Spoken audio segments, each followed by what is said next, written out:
Good evening, Supervisor Feiner and members of the Town Board. For the record, Aaron Schmidt, Deputy Commissioner, Department of Community Development and Conservation.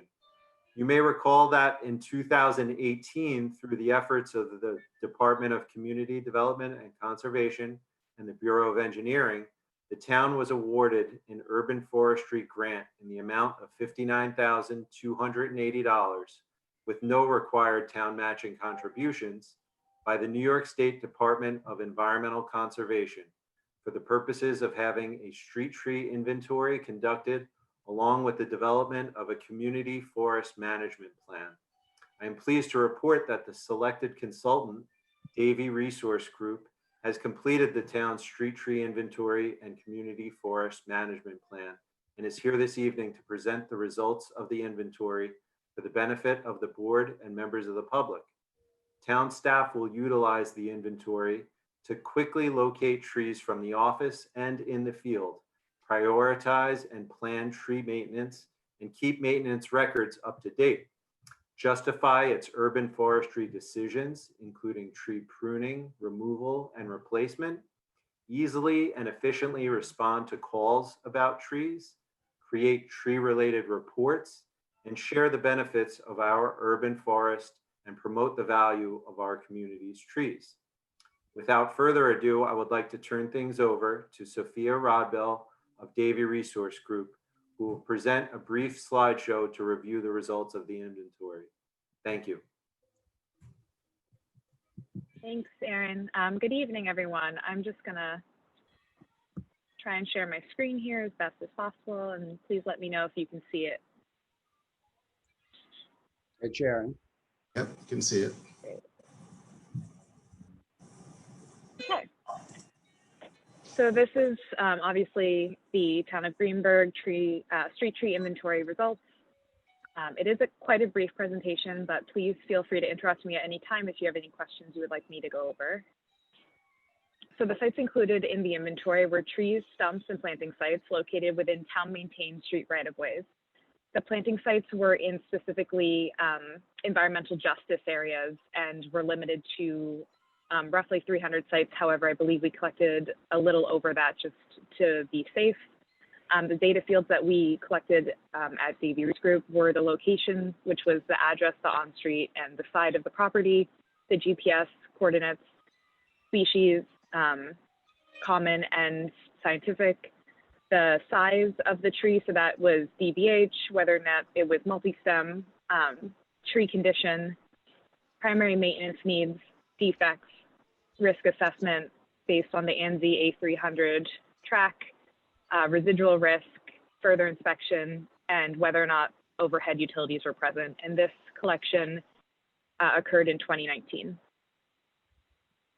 So the inventory results, Davey Resource Group inventoried a total of 16,773 sites, 15,505 were trees, 754 were stumps, and 513 were available planting sites. So my apologies, it was 500 vacant sites, not 300.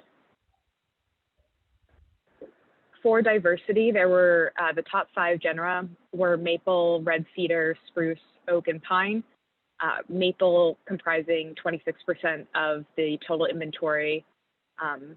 Based on the 10-20-30 rule, no more than 10% of a species, 20% of a genus, and 30% of a family.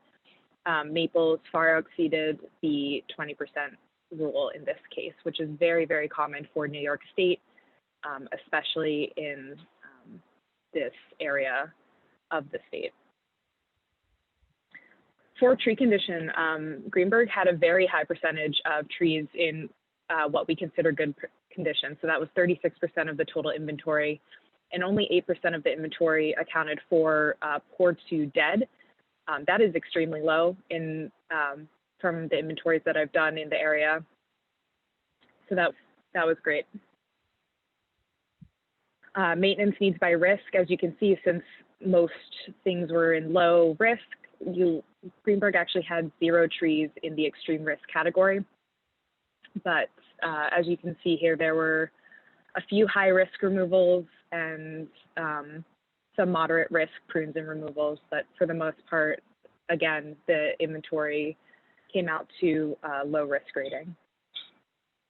And to be clear, based on the ANZI 300 track system, unless a tree is removed, unless it's a stump, there is always going to be risk.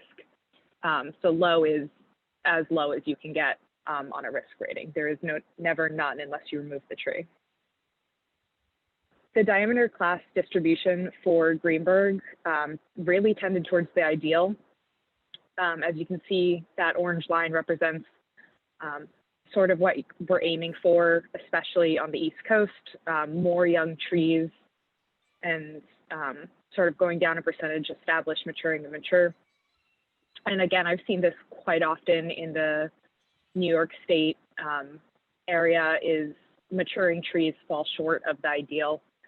And that goes for really everywhere near you, Austining, Bedford, Portchester. This seems to be what's happening. The data was delivered in Davey's Treekeeper software, and that can be reached by anyone in the town. There's a guest access at townofgreenburghny.treekeepersoftware.com.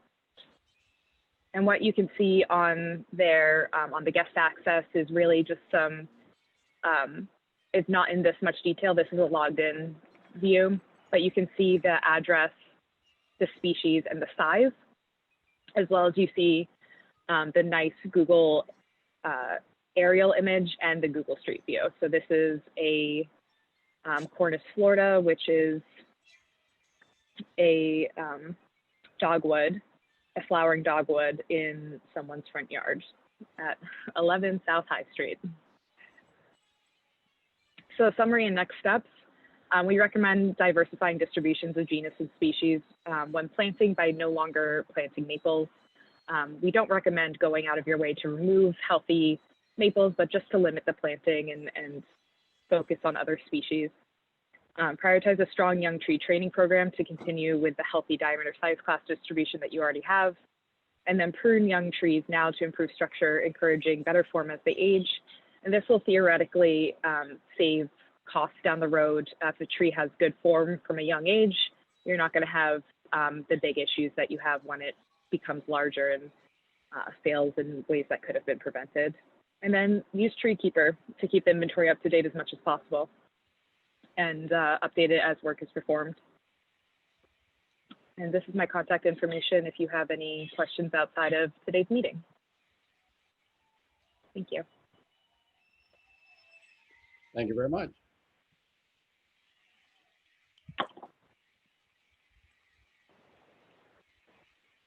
Would you like me to stop sharing? Or go to any slide? I think that would be fine. Okay. Any questions from board members or any staff have questions? How often do you anticipate a tree survey such as this should be done?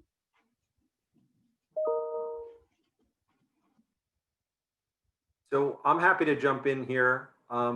We can let Sophia answer as well, but my understanding is that now that we have the tree survey done with the community forest management plan, it's going to be continually updated by staff. So we have staff arborists that will be out inspecting the trees, looking and prioritizing, those high risk that we have, taking care of those, and then working through some of the remainder of the trees. And through the Treekeeper software, we're kind of continuously updating that inventory. So it's not something that I believe we would have to, circle back on in 10, 15, or 20 years, which is a good thing. That works out well for the town and keeps us in good position to continue with the care of our community forest. So a common thing that happens when there's a storm is what appears to be a perfectly healthy tree that everyone would swear you should never cut down. It falls over and you see it's hollow. I'm sure there's no way that you're going to catch things like that, but is there a way of reducing the number of hollow trees that appear healthy? So one of the ways that we try to identify those trees is by using a sounding hammer.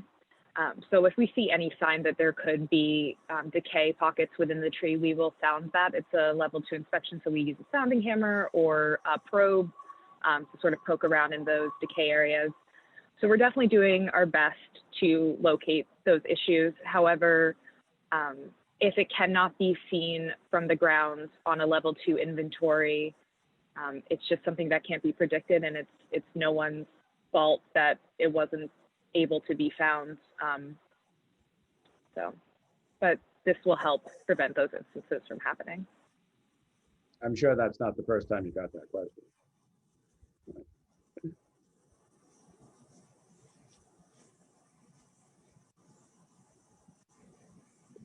Anybody else? Okay, yes, thank you, and we're gonna move on. Thank you, everyone. Thanks, Aaron and Sophia. Appreciate it.